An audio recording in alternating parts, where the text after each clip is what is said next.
Danas je u hotelsko-poslovnom kompleksu Hollywood u Sarajevu svečano otvorena privatna zdravstvena ustanova Poliklinika za oftalmologiju Svjetlost. Svečano ju je otvorio simboličnim presjecanjem vrpce premijer Federacije Bosne i Hercegovine Nermin Nikšić.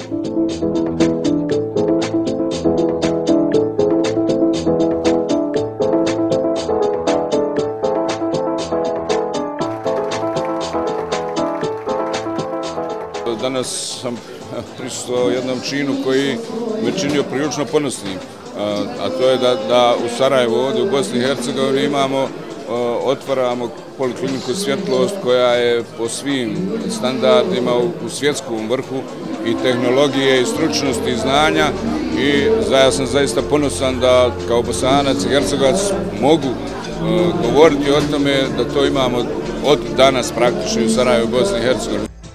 Otvorenju su prisustvovale brojne osobe iz privrednog, kulturnog i javnog života Sarajeva, Bosne i Hercegovine i Hrvatske, koje nisu krile svoje zadovoljstvo što je naša zemlja dobila jednu renomiranu i modernu zdravstvenu ustanovu. Jedan ovakav objekat, veoma savremen, opremljen jako, veoma isto savremeno, da vam kažem, mislim da će doprinijeti boljoj zdravstvenoj zaštiti svi na kantonu Sarajevo. Dobro je da malo svijet progleda.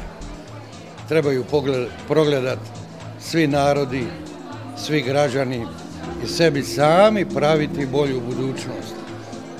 Na stranu šala, ali ovo je uistinu veliki događaj. Ja cijenim napore profesora koji je smogao snage i ovdje je zaposlio dosta Bosanaca i Hercegovaca. Ovaj čas Poliklinika Svjetlost zapošljava 3 specijalista i 4 osobe koje sa stručnom spremom koje su nam potrebne u radu, a u narednih nekoliko mjeseci sigurno ćemo još toliko ljudi zaposliti jer želimo razviti Svjetlost u Sarajevu da bude potpuno ravnopravna i kompetentna sa Svjetlošću u Zagrebu i da bude ravnopravna sa Europom.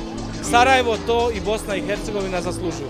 Poliklinika Svjetlost u Sarajevu je samo u početnoj fazi investirala oko 1 milion konvertibilnih maraka u prostor i opremu, a vrhunski specijalisti zaposleni u Poliklinici građanima Bosne i Hercegovine mogu pružiti punu medicinsku uslugu iz oftalmologije na svjetskom nivou. Ostale poliklinike ili ostale privatne ordinacije u Bosni i Hercegovini to su uglavnom one man band show. Mi smo orkestar, a orkestar uvijek bolje zvuči od najboljega virtuoza.